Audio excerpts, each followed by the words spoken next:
ቴዲ አፍሮን የነካ ኢትዮጵያን እንደነካ ይቁጠረው። ይህ የሀበሻ ዲያስፖራዎች መፈክር የተሰማው ከቴዲ አፍሮ አዲስ አልበም በኋላ ነው። የፌዴራል ፖሊስ ቴዲ አፍሮና አስመልክቶ ዛሬ ማለዳ የሰጠውን ማብራሪያ ይዘነዋል፣ ታደምጡታላችሁ። ቴዲ አፍሮ ላይ የሚደርሰው ጫና አሁንም ቀጥሏል ተባለ። ነገር ግን የጥበብ ንጉሱን የታጠቁ ኃይሎች ሊያስቆሙት አልቻሉ። አርቲስቱ በወዳጆቹ ከሀገር እንዲወጣ ቢለመንም ወይ ፍክች በማለት አንድ ነፍሴ ከሀገር መሽበልጣ በማለት በመሃል አዲስ አበባ ከትሟል። አድናቂዎቹ ስለሱ ክፉኛ ስጋት ገብቷቸዋል። ጤና ይስጥልኝ የምንወዳችሁ። ቴዲ አፍሮ አዲስ አልበሙን ኢትዮሪካ ብቅ ባለበት በዚህ ሳምንት ከማናጀሩ ጀምሮ እስከ ስቱዲዮ ወረራ የደረሱበት አስደንጋጭ መረጃዎች ዓለምን አነጋግረዋል። ወዲህ ደግሞ ታዋቂው ፖለቲከኛ አቶ ልደቱ አያሌው በቴዲ አፍሮ ላይ መንፈሳዊ ቅናት አደረብኝ እስከ ማለት ያደረሰውና ኢትዮሪካ የገመገመበትን አነጋጋሪ መጣጥፍ የብዙዎችን ትኩረት ስቧል። በዚህ ቪዲዮ በቴዲ አፍሮና በቅርቡ ባሉ ሰዎች ላይ እየደረሰ ያለውን ጫና፣ የአሜሪካ መንግስት የተላከለትን አስቸኳይ የትኩረት ጥሪና የተቃውሞ ፓርቲ ፖለቲከኛው አቶ ልደቱ አያሌው በኢትዮሪካ አልበም የሰጠውን አስተያየት ሁሉንም እንመለከታለን። ድምፃዊው ንጋት ነው ሲል፣ አቶ ልደቱ ግን የለም ምሽት ነው ብሎ የተከራከረበት ምክንያት ምን ይሆን? የድምፃዊው ምክትል ማናጀር ማህሌት ሰለሞንና የቅርብ ጓደኛው ዩሱፍ ያሲን አሁን ያሉበት ሁኔታስ እንዴት ነው ስንል ጠይቀናል። የታሰሩበትስ ሁኔታና ያለበትን ሁኔታ ከፌዴራል ፖሊስ ምላሽ ጋር እያጣቀስን ወደ እናንተ ልናደርሰው ነው። ከስቱዲዮ የተወሰዱ ላፕቶፖችስ ምን ምስጢር ይዘዋል የሚሉትን ዝርዝር መረጃ አጠናክረን ይዘንላችኋል። እናንተ ብቻ እንደተለመደው ቪዲዮን ላይክ፣ ቻናሉን ሰብስክራይብ በማድረግ ቤተሰብ እንድትሆኑ በአክብሮት እንጠይቃችኋለን።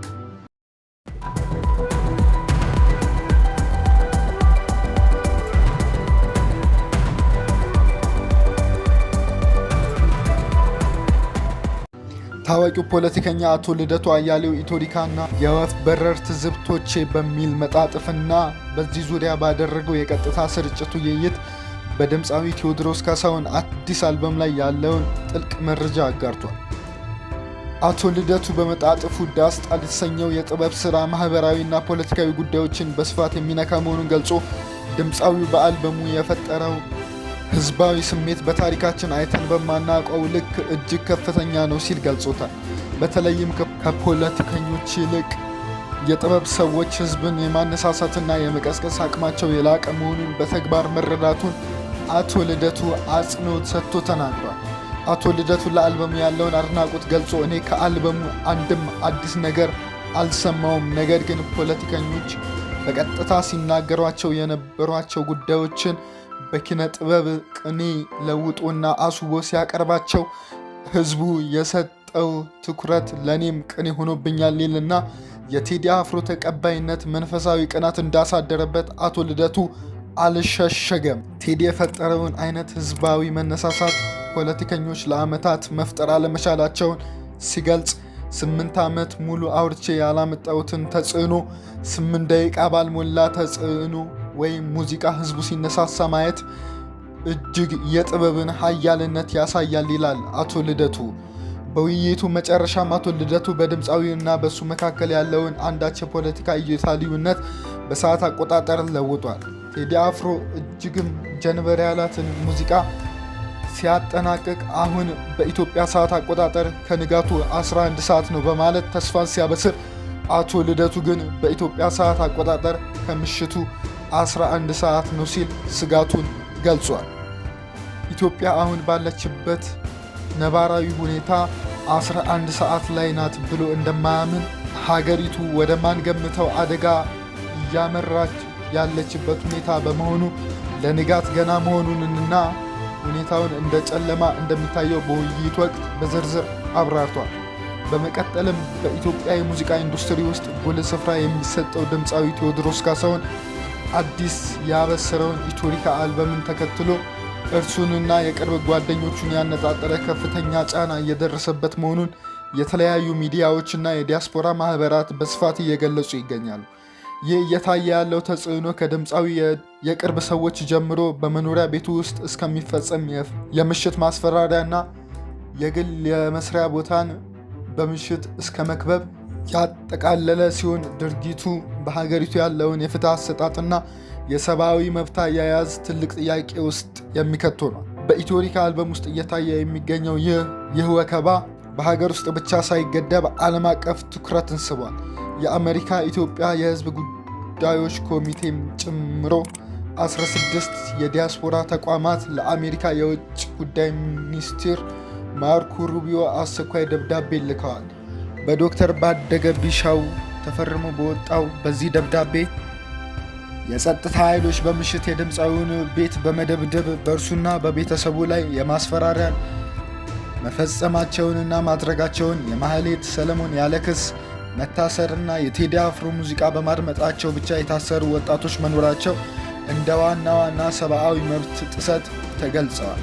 ተቋማቱ እነዚህን እርምጃዎች የጥበብ ነፃነትንና የማህበራዊ ምህዳሩን የሚያጠቡ መሆናቸውን በመግለጽ የአሜሪካ መንግስት ከኢትዮጵያ ባለስልጣናት ጋር ተነጋግሮ የሀሳብ ነፃነት እንዲከበር ግፊት እንዲያደርግ ጠይቀዋል። የህግ ባለሙያዎች እንደሚሞግቱት በማንኛውም የህግ ስርዓት ውስጥ ያለን ዜጋ መኖሪያም ሆነ የሥራ ቦታ ያለ ፍርድ ቤት ትዕዛዝ ያውም በምሽት ሊደፈር አይገባም። እንደ ህግ ባለሙያዎቹ ገለጻ ቴዲ አፍሮ ላይ የተፈጸመው ድርጊት የሀገሪቱን ህገ መንግስታዊ ድንጋጌ በግልጽ የሚጻረር ነው። የጥበብ ዘርፍ ተንታኞች ደግሞ እንደ ተራ ማስፈራሪያ ሳይሆን ድምፃዊው ስለ ሀገር አንድነትና ሰላም የሚዘፍናቸው ዘፈኖች የሚያሳድሩትን ተጽዕኖ ለመግታት የሚደረግ የስነ ልቡና ጦርነት አድርገው እየተመለከቱት ይገኛሉ። በተለይም ያልወጡ ስራዎቹ ያሉበት ላፕቶፖቹ መወሰዳቸው የጥበብ ውጤቶቹን እንዲሰረቁ ወይም እንዲበላሹ መንገድ ሊከፍት ይችላል የሚል ትልቅ ስጋትንም ፈጥሯል። በርካቶች ይህ በኢትዮጵያ የጥበብ ዘርፍ ላይ የተደቀነ አደጋ እንደሆነም እየገለጹ ይገኛሉ። በአሁኑ ሰዓት በቴዲ አፍሮ በስራ አጋሮቹና በአድናቂዎቹ ላይ እየደረሰ ያለው ጫና ሀገራዊና ኢኮኖሚያዊና ዓለም አቀፋዊ መነጋገሪያ ሆኗል። የሻሸመኔ ከተማ ተወላጆችም እንደሚሉት የድምፃዊ ቴዎድሮስ ካሳሁንም አዲስ ሙዚቃ በሚያዳምጡ የንግድ ተቋማት ላይ የማሸግ እርምጃ እየተወሰደ ሲሆን በግል መኪናቸው ውስጥ ሙዚቃውን የከፈቱ ዜጎችም በጽንፈኛ ቡድኖችና የህግ አስከባሪ ነን በሚሉ እስራትና ጥቃት እየተፈጸመባቸው ይገኛል።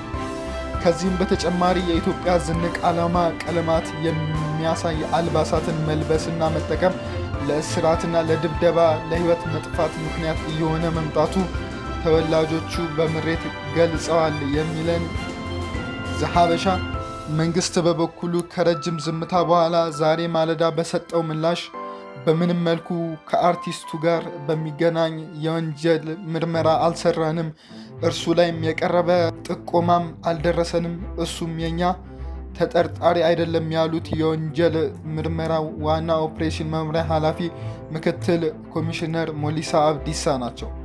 የፌዴራል ፖሊስ እንዲህ አይነት ውንብድናን አይሰራም፣ ስብዕናው አይደለም የሚሰራው በህግና በህግ ብቻ ነው የሚሉት ምክትል ኮሚሽነሩ እርሱ አርቲስት ነው፣ ሙዚቃውን አውጥቷል፣ ቤቱ ነው ያለው፣ በስርዓት እየኖረ ነው፣ በእርሱ ላይ እየተደረገ ያለ ምንም አይነት ነገር የለም ሲሉ ገልጸዋል። ስለታሰሩት የቴዲ የቅርብ ሰዎችም ሲጠየቁ ምክትል ኮሚሽነሩ የእነሱ ጉዳይ ቀድሞ የተጀመረ ነው ይላሉ።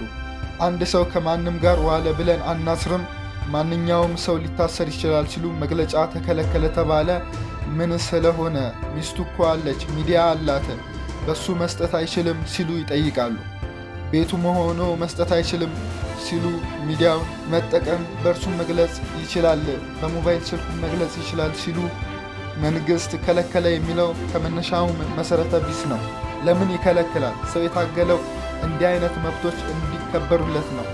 እንደላው ፎርስመንት የምንሰራው እንዲህ አይነት የዜጋ መብቶች እንዲከበሩ ነው ሲሉ አብራርተዋል። ነገር ግን ቴዲ አፍሮ የአልበሙን ማብሰሪያ የገለጸው ከአርቲስት ቲቪ ጋር ከተፈራረመ በኋላ መግለጫውን አለማድረጉ እንዲሁም የቅርብ ሰዎቹ መታሰራቸው የተረጋገጠ ጉዳይ ሆኗል።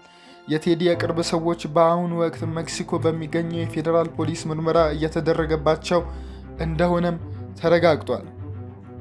የምንወዳችሁ የምክትል ኮሚሽነሩ መልእክት ምን ያህል አጥጋቢ ነው ትላላችሁ? እንደተለመደው ሐሳባችሁን በነፃነት በኮመንት መስጫው ላይ መጻፍ ትችላላችሁ። በመጨረሻም የምንወዳችሁ ተመልካቾቻችን የዛሬው ጥንቅሮቻችንን እስከ መጨረሻው ስለተከታተላችሁ በግልጽ እና በደንብ እያመሰገንን ቻናሉን ሰብስክራይብ በማድረግ ቪዲዮንም ላይክ በማድረግ አብሮነታችሁን እንድትገልጹልን እንጠይቃችኋለን። በቸር ያገናኛል።